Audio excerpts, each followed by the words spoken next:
유시아 시집에 눈 위에 쓴 시. 누구는 종이 위에 시를 쓰고 누구는 사람 가슴에 시를 쓰고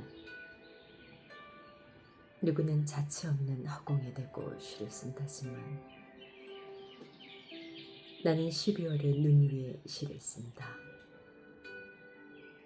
눈이 녹아버리면 흔적도 없이 사라질 나의 시.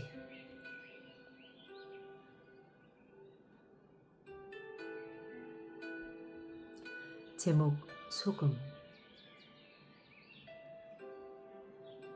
소금이 바다의 상처라는 걸 아는 사람은 많지 않다.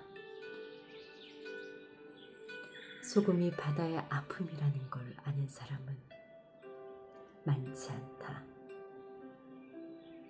세상의 모든 식탁 위에서 흰 눈처럼 소금이 떨어져 내릴 때 그것이 바다의 눈물이라는 걸 아는 사람은 많지 않다. 그 눈물이 있어 이 세상 모든 것이 맛을 낸다는 것을.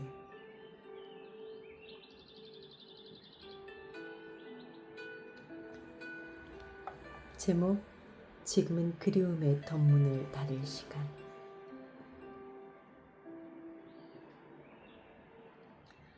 세상을 잊기 위해 나는 산으로 가는데 푸른 산 아래 세상으로 내려간다. 버릴 것이 있다는 듯, 버리지 않으면 안 되는 것이 있다는 듯, 나만 홀로 산으로 가는데 채울 것이 있다는 듯, 채워야 할 빈자리가 있다는 듯, 물은 자꾸만 산 아래 세상으로 흘러간다.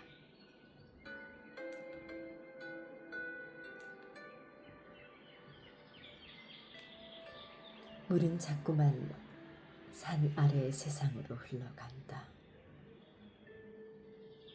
지금은 그리움의 덧문을 닫을 시간. 눈을 감고 내 안에 앉아 빈자리에 그 반짝이는 물 출렁이는 걸 바라봐야 할 시간.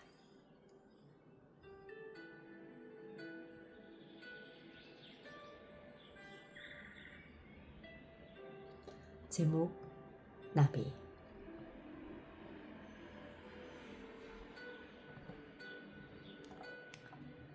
달이 지구로부터 달아날 수 없는 것은 지구에 달맞이 꽃이 피었기 때문이다. 지구가 태양으로부터 달아날 수 없는 것은 이제 막 동그라미를 그려낸 어린 해바라기 때문이다.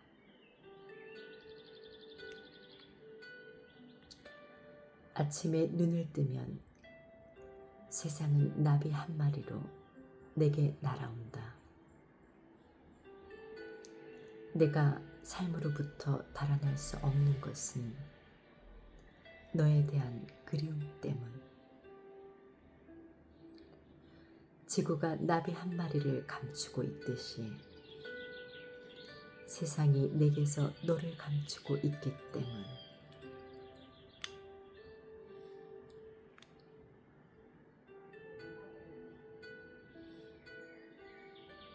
파도가 바다로부터 달아날 수 없는 것은 그 속에서 장난치는 어린 물고기 때문이다. 바다가 육지로부터 달아날 수 없는 것은 모래에 고개를 묻고 한치 앞의 생을 꿈꾸는 늙은 해오라기 때문이다.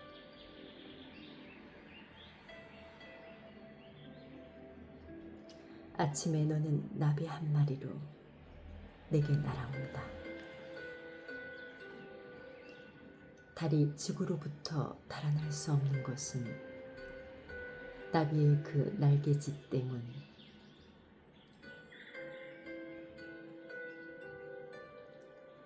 지구가 태양으로부터 달아날 수 없는 것은 너에 대한 내 그리움 때문.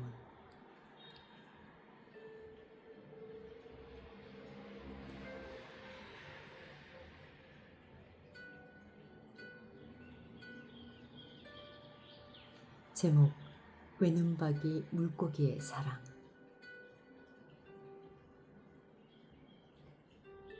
외눈박이 물고기처럼 살고 싶다. 외눈박이 물고기처럼 사랑하고 싶다. 두눈박이 물고기처럼 세상을 살기 위해 평생을 두 마리가 함께 붙어 다녔다는 외눈박이 물고기 비목처럼 사랑하고 싶다.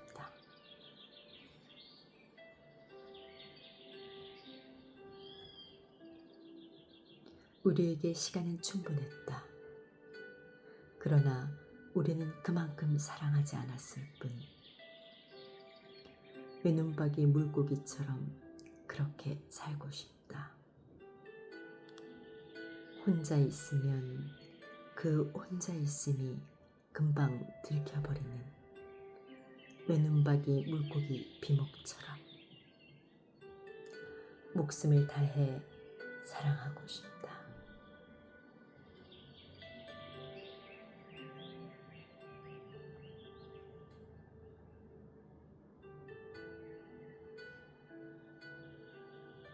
제목: 빵.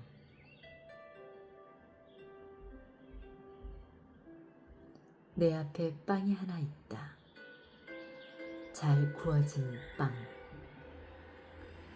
적당한 붉기를 받아 앞뒤로 골고루 익혀진 빵.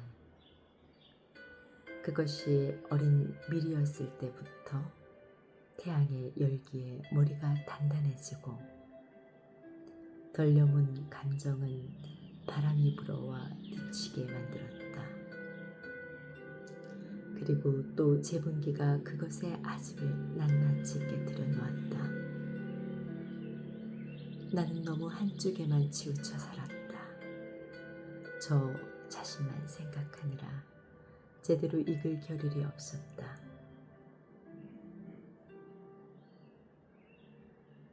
내 앞에 빵이 하나 있다. 속살까지 잘 구워진 빵.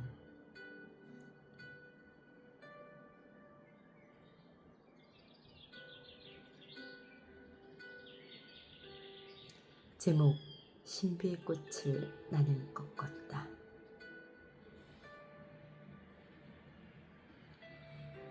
세상의 정원으로 나는 걸어 들어갔다. 정원 한가운데 둥근 화환이 있고 그 중심에는 꽃 하나가 피어 있었다. 그 꽃은 마치 빛과 같아서 한번 쳐다보는 것만으로도 눈이 부셨다. 나는 둘레에 핀 꽃들을 지나 중심에 있는 끝꽃을 향해 나아갔다. 한낮이었다. 그 길이 무척 멀게 느껴졌다. 나는 서둘러야만 했다. 누구의 하원인지는 모르지만 그 순간 그것은 나를 향해 저의 세계를 열어보이듯 했다.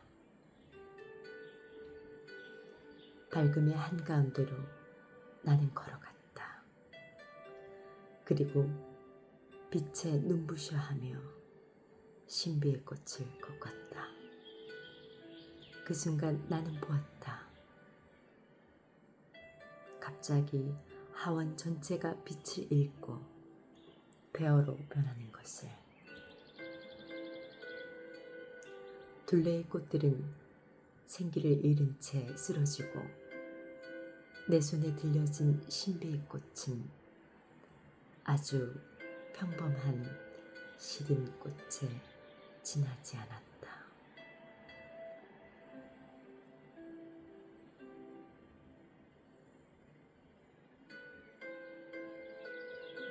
제목: 페레니꽃.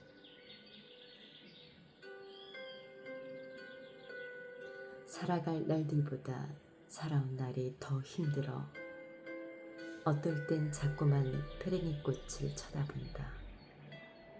한때는 많은 결심을 했었다. 타인에 대해 또 나 자신에 대해 나를 힘들게 한 것은 바로 그런 결심들이었다. 이상하지 않은가? 삶이란 것은 자꾸만 눈에 밟히는 페랭이꽃. 누군가에게 무엇으로 남길 바라지만 한편으로는 잊혀지지 않는 게 두려워 자꾸만 쳐다보게 되는 페랭이꽃.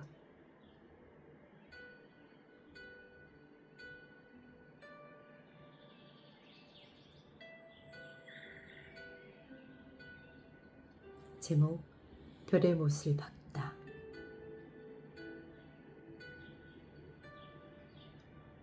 어렸을 때 나는 별들이 누군가 못을 박았던 흔적이 아닐까 하고 생각했었다.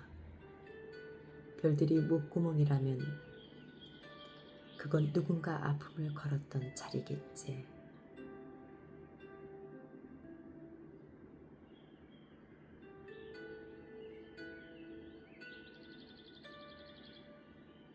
제목 질경이.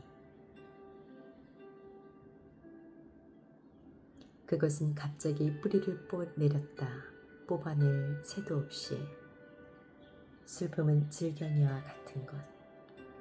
아무도 몰래 영토를 넓혀 다른 식물의 감정들까지 건드린다. 어떤 사람은 질경이가 이기적이라고 말한다. 서둘러 뽑아버릴수록 좋다고. 그냥 내버려 두면 머지않아 질경이가 정원을 망가뜨린다고. 그러나 아무도 질경이를 거부할 수 없으리라. 한때 나는 삶에서 슬픔에 의지한 적이 있었다.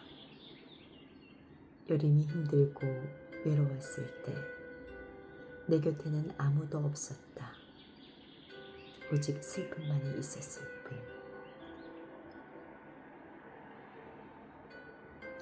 질경이의 이마 위로 여름의 태양이 지나간다. 질경이는 내게 단호한 눈짓으로 말한다. 자기 자신으로부터 또 타인으로부터 얼마만큼 거리를 두라고. 얼마나 많은 날을 내 안에서 방황했던가.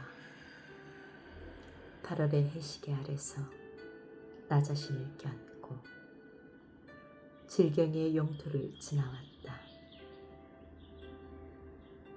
여름의 그토록 무덥고 긴 날에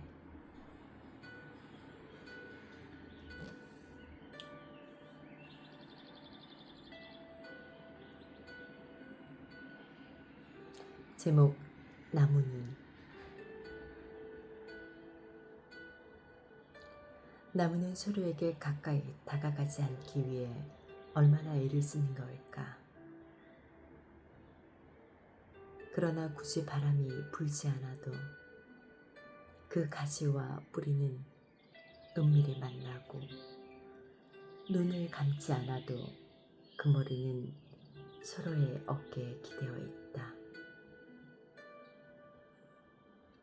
나무는 서로의 앞에서 흔들리지 않기 위해 얼마나 애를 쓰는 걸까. 그러나 굳이 누가 와서 흔들지 않아도 그 그리움은 저희 잎을 흔들고, 몸이 아프지 않아도 그 생각은 서로에게 향해 있다.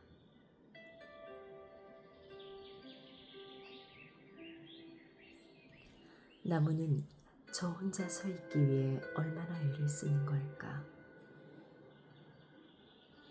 세상의 모든 새들이 날아와 나무에 앉을 때 그 빛과 그 어둠으로 저 혼자 깊어지기 위해 나무는 얼마나 애를 쓰는 걸까.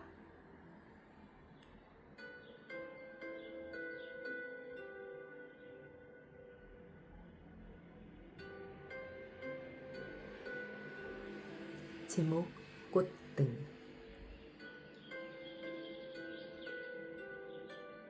누가 죽었는지 꽃집에 등이 하나 걸려있다. 꽃들이 저마다 너무 환해 등이 오히려 어둡다.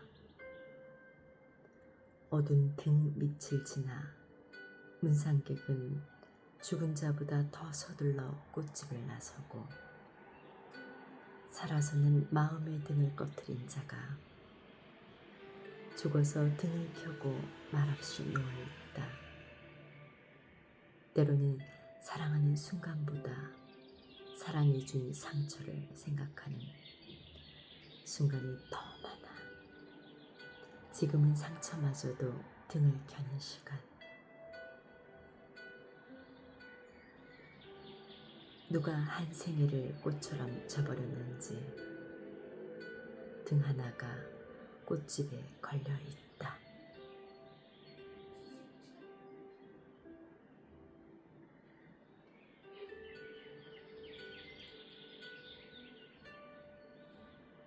제목 지상에서 잠시 류시아라 불렸던.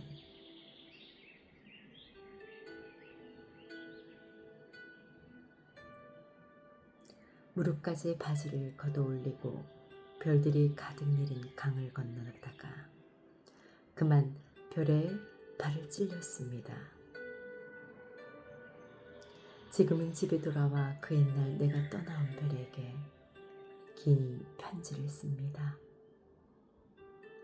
어떤 영혼은 별에서 왔다는, 별에서 와서 고독하다는 그 말을 내 집 지붕 위에 얹어둡니다. 짧은 지상의 삶과는 다른 삶이 있다는 것을 나는 잊지 않았습니다. 내가 띄운 편지에 그 별에 가닿았는지 내 집 지붕 위에서 별 하나 흔들립니다.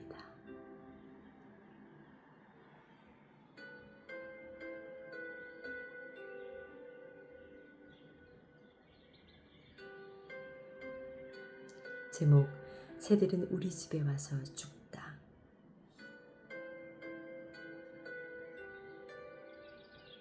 새는 공중을 나는 동안 대기를 거의 누르지도 않았다. 그러나 5월의 하루 동안 새가 우리 집 지붕 위를 맴돌다가 갑자기 집 뒤의 빈터로 추락했을 때 나는 지구가 한쪽으로 기울등해지는 것을 느꼈다.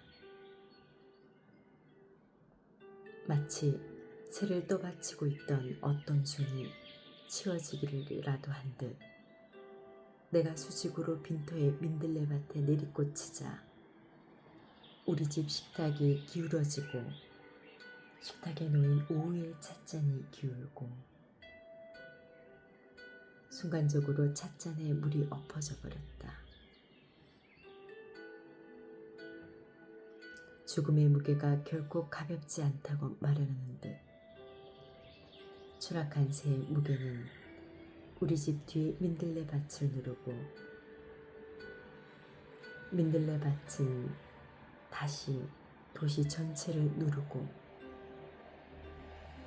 도시는 또다시 도시들로 가득한 세상 전체를 눌렀다. 그렇게 해서 잠시 세상의 무게중심이 한 마리의 새의 죽음의 무게로 이동하는 것을 나는 느꼈다.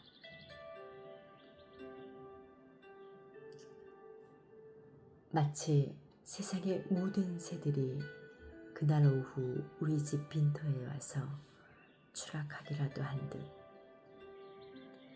그리고 세상의 모든 날개들을 떠받치고 있던 어떤 손이 갑자기 치워지기라도 한 듯,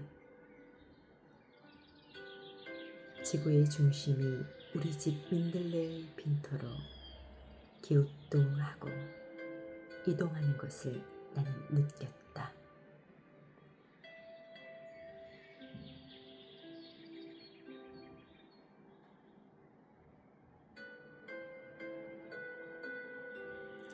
제목 여행자를 위한 서시.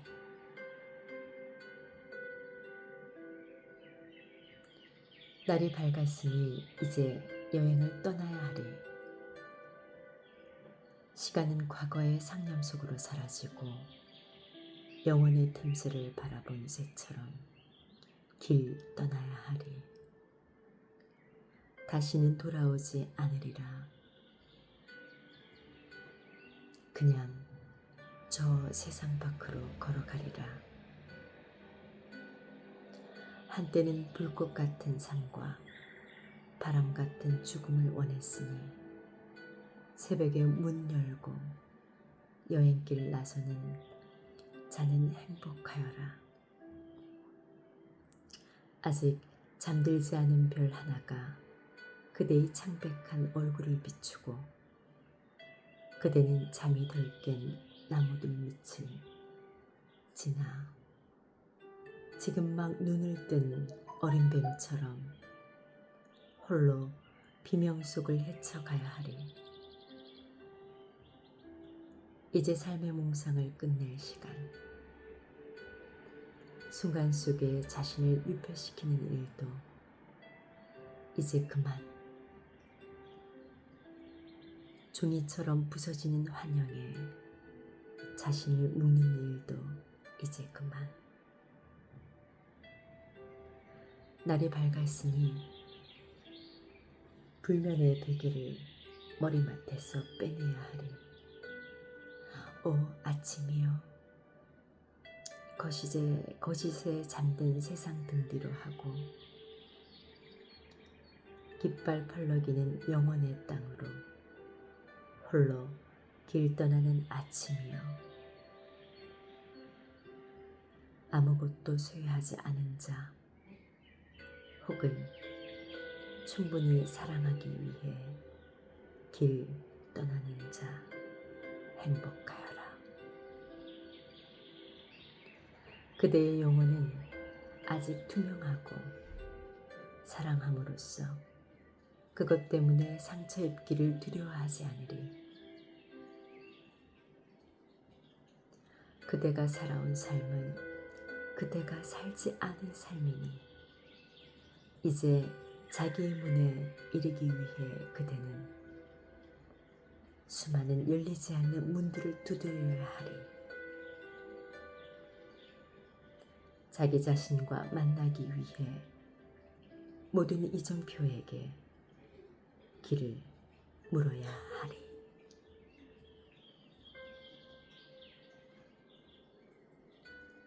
길은 또 다른 길을 가리키고 세상의 나무 밑에 그대의 여인숙이 되리라. 별들이 구멍 뚫린 담요 속으로 그대를 들여 다보리다.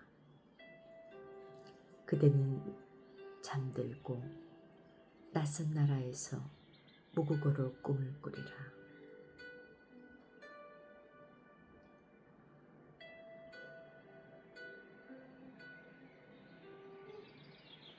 제목 물 한 개.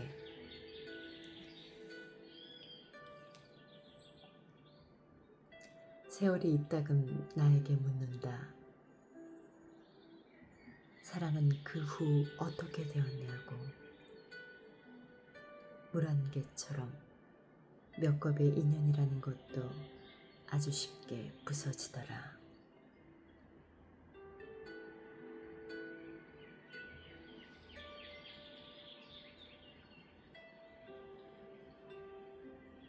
제목 고구마에게 바치는 노래.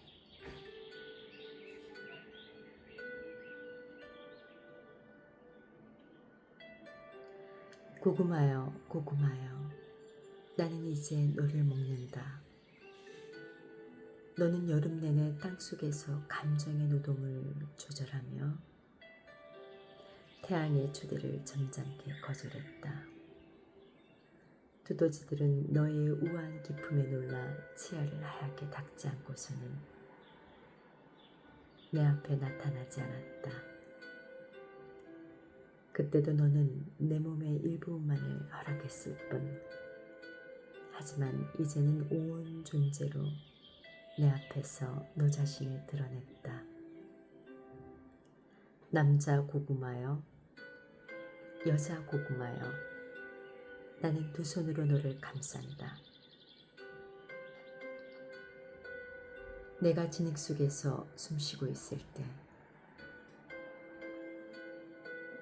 세상은 따뜻했다. 나는 내가 없으면 겨울을 어떻게 보내야 할까 막막하다. 쌀과 빵만으로 목숨을 연명한다는 것은 생각만으로도 슬픈 일. 어떻게 내가 그 많은 벌레들의 유혹을 물리치고 돌투성이의 흙을 당분으로 바꾸는지 그저 놀랍기만 하다. 고구마여, 나는 너처럼 살고 싶다. 삶에서 너처럼 오직 한 가지 대상만을 찾고 싶다. 고구마여, 우리가 외로울 때 먹었던 고구마여, 우리는 어디서 왔으며 무엇이고 어디로 가는가?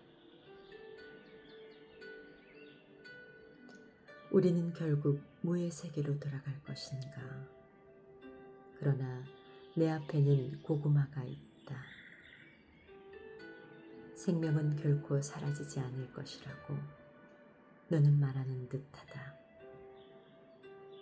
모습은 바뀌어도 우리 모두는 언제까지나 우리 모두의 곁에 있는 것이라.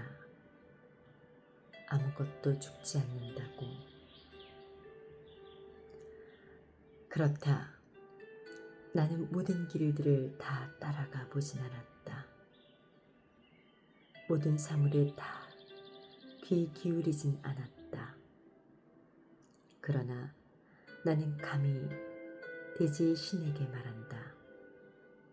세상에서 모든 것이 사라진다 해도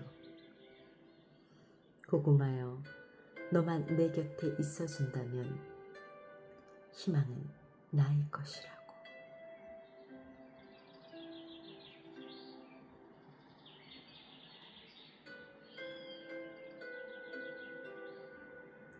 제목, 나무의 시.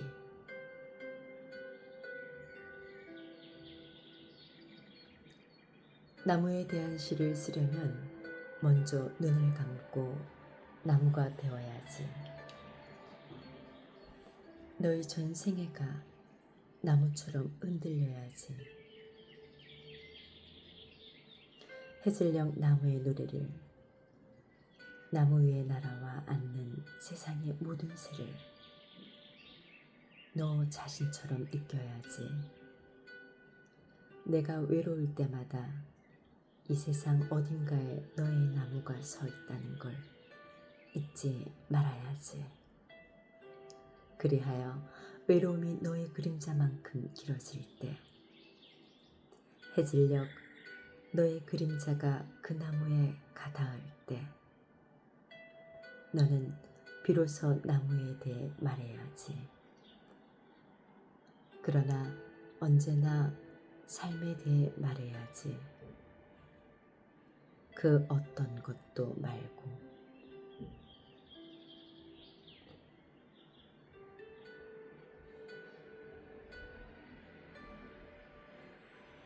제목, 첫사랑. 이마에 난 흉터를 묻자 넌 지붕에 올라갔다가 별에 부딪힌 상처라고 했다. 어떤 날은 내가 사다리를 타고 그 별로 올라가곤 했다. 내가 시인의 사고방식으로 사랑을 한다고 넌 불평을 했다. 희망 없는 날을 견디기 위해서라고 난 다만 말하고 싶었다. 어떤 날은 그리움이 너무 커서 신문처럼 접을 수도 없었다.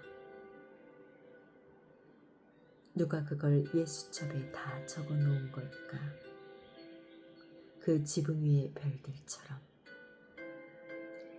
어떤 것이 그리울수록 그리운 만큼 거리를 갖고 그냥 바라봐야 한다는 걸.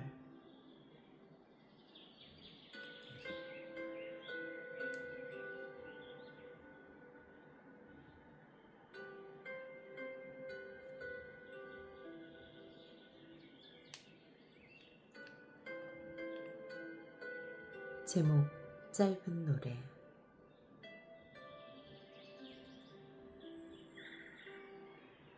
벌레처럼 낮게 엎드려 살아야지. 풀린 만큼의 높이라도 서둘러 내려와야지. 벌레처럼 어디서든 한철만 살다 가야지. 남을 아파하더라도 나를 아파하지는 말아야지. 다만 무심해야지. 울 일이 있어도 벌레의 울음만큼만 울고, 허무해도 벌레만큼만 허무해야지. 죽어서는 또 벌레의 껍질처럼 그냥 버려져야지.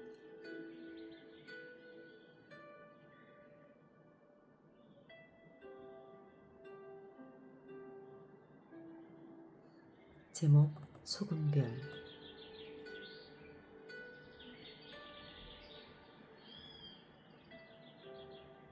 소금별에 사는 사람들은 눈물을 흘릴 수 없지. 눈물을 흘리면 소금별이 녹기 때문. 소금별 사람들은 눈물을 감추려고 자꾸만 눈을 깜빡이지. 소금별이 더 많이 반짝이는 건 그 때문이지.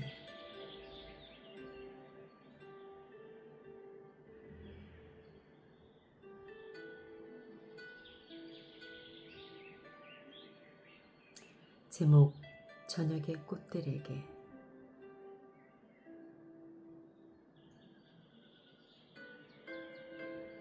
연필이 없다면 난 손가락으로 모래 위에 시를 쓰리라. 내게서 손가락이 사라진다면 입술로 바람에게 시를 쓰리라. 입술마저 내게서 가버린다면 난 내 혼으로 허공에다 시를 쓰리라. 내 혼이 어느 날 떠나간다면, 아, 그런 일은 없으리라. 난 아직 살아있으니까.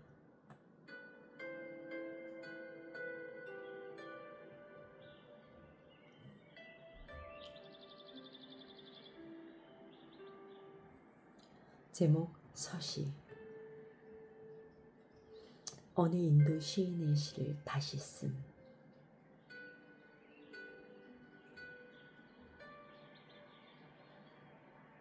누가 나에게 옷 한 벌을 빌려주었는데 나는 그 옷을 평생 동안 잘 입었다.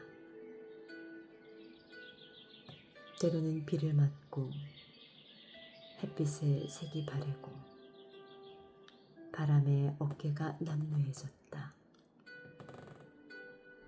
때로는 눈물에 소매가 얼룩지고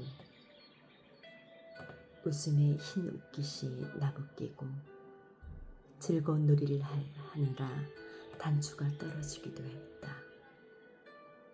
나는 그 옷을 잘 입고 이제 주인에게 들려준다.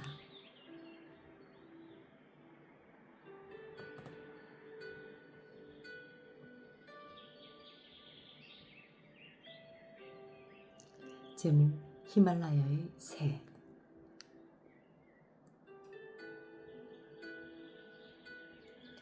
히말라야 기슭 만년설이 바라보이는 해발 2500m 고지대의 한적한 마을에서 한낮의 햇살이 매서운 눈처럼 쏘아오는 곳, 그곳에서 나는 보았다. 늙은 붉은 머리 독수리 한 마리. 먹이를 찾아 천천히 공중을 선회하다가 까마귀 몇 마리에게 습격당하는 것을. 원래는 자신의 영토였으나 이제는 까마귀들의 하늘이 된 곳에서 홀로 고독하게 날던 붉은 머리 독수리. 까마귀들의 집중 공격에 잠시 균형을 잃고 마을의 지붕들 위로 추락할 뻔했다. 그러나 붉은 머리 독수리는 초연하게 피할 뿐 까마귀들이 맞서 싸우려 하지 않았다. 히말라야 고산집의 만년설의 흰 눈을 배경으로 더욱 검고 탐욕스러워 보이는 까마귀들은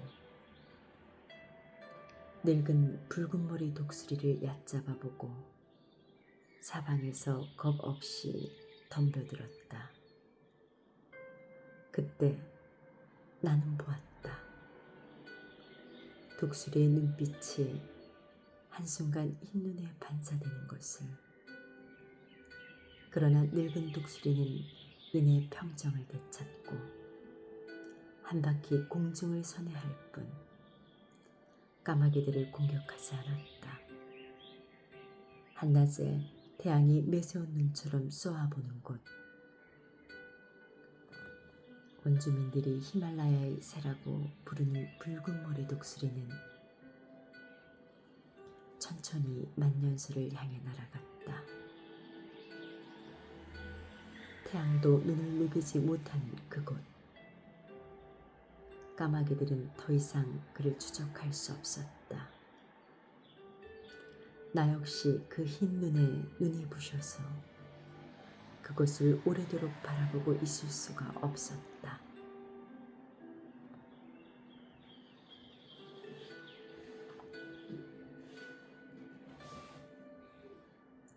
제목 저편 언덕.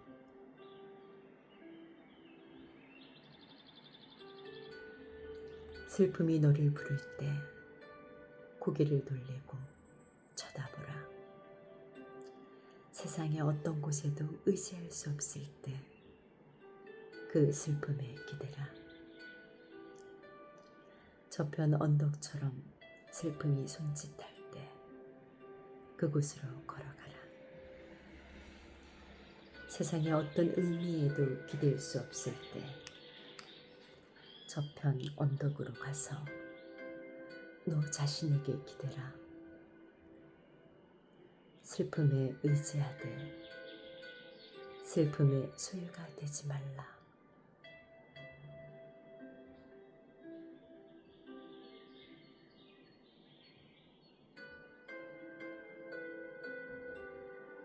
제목 그건 바람이 아니야.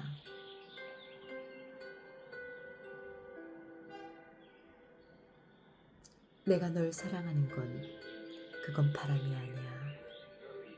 불붙은 옥수수 밭처럼 내 마음을 흔들며 지나가는 것 그건 바람이 아니야. 내가 입속에 혀처럼 가두고 끝내 하지 않은 말 그건 바람이 아니야. 내 몸속에 들어있는 혼 가볍긴 해도 그건 바람이 아니야.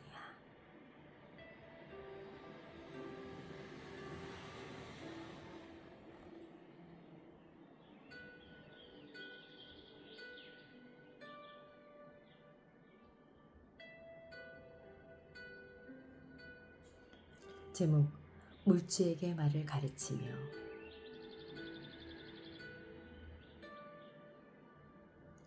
만일 내가 물주라면 그렇게 물 밖으로 코를 내민 채 삶을 냄새 맡지는 않으리라. 물질한 놈은 재빠르다. 수면에 올라와 어떤 것을 눈치채고는 서둘러 물밑으로 달아난다. 6월부터 이듬해 5월까지 낮은 언덕에서부터 들판의 물 웅덩이에 이르기까지 거기 어떤 것이 있어 흙을 부풀게 하고 물풀에 뿌리를 헤쳐놓는다. 밤이면 수면 위로 얼굴을 내민다. 나는 언제부턴가 그것이 물질하는 걸 알았다. 소리 없이 내 삶을 감시하는 것, 물속에서 원을 그리며 해전하는 것, 때로 내 꿈속까지 몰래 들어와 잠을 설치게 하고 생각의 뿌리를 헤쳐놓는 것. 저녁에 개를 끌고 저수지 근처에 가면 그곳에 물지가 있다. 나무들 사이에, 물에 비친 구름들 사이에. 하지만 물지는 언제나 혼자다. 그렇다. 어떤 때는 나 역시 혼자였다. 만일 내가 물지라면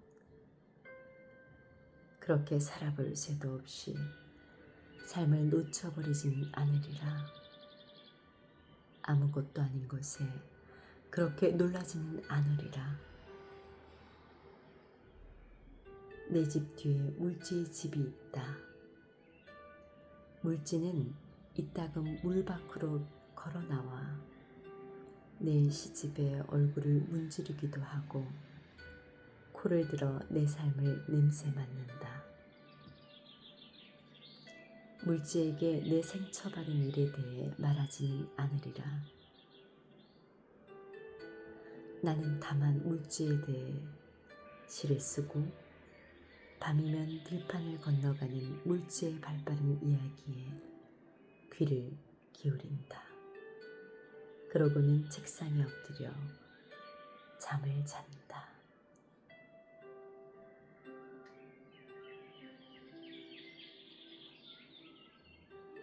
제목 피로 써라.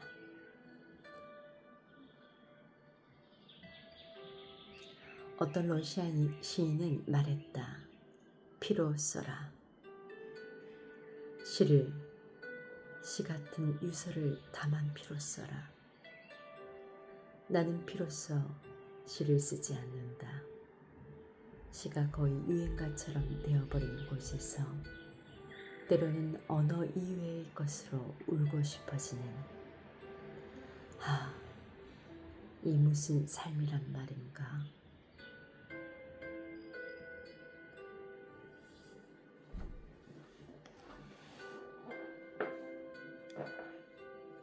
제목 가을 유서. 가을엔 유서를 쓰리라. 낙엽되어버린 시작 노트 위에 마지막 눈 감은 새의 흰 눈꺼풀 위에 혼이 빠져나간 곤충의 껍질 위에 한 장의 유서를 쓰리라. 차가운 물고기의 내장과 갑자기 쌀쌀해진 예인의 목소리 위에 하룻밤새 하얗게 돌아선 양치식물 위에 유서를 쓰리라. 파손된 채 아직 땅속에 묻혀있는 몇 개의 둥근 씨앗들과 모래 속으로 가라앉는 바닷개의 고독한 시체 위에 앞니를 걱정하며 한숨 짓는 이마 위에 가을은 한 장의 유서를 쓰리라.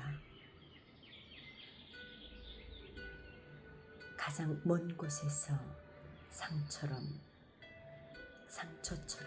떨어지는 별똥별과 허약한 폐에 못을 박듯이 내리는 가을비와 가난한 자가 먹다 남긴 빵껍질 위에 지켜지지 못한 채 낯선 정류장 위에 머물러 있는 산자들과 약속 위에 한 장의 유서를 쓰리라. 가을이 오면 내 애인은 내 시에 등장하는 곤충과 나비에게 이불을 덮어주고 큰 곰별자리에 둘러싸여 내 유서를 소리내어 읽으리라.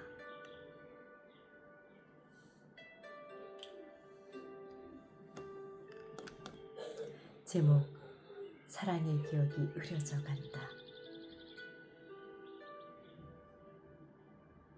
10월의 빛 위로 곤충들이 만들어 놓은 투명한 탑 위로 이슬 얹힌 거미줄 위로 사랑의 기억이 흐려져 간다.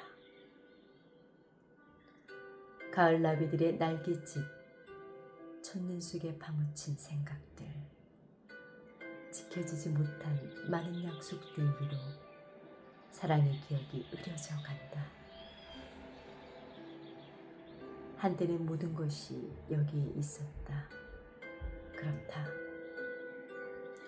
나는 삶을 불태우고 싶었다. 다른 모든 것이 하찮은 것이 되어버릴 때까지. 다만 그것들은 얼마나 빨리 내게서 멀어졌는가. 사랑의 기억이 흐려져 간다. 여기, 거기, 그리고 모든 곳에, 멀리, 언제나 더 멀리에. 말해봐. 이 모든 것들 위로 넌 아직도 내 생각을 하고 있는가?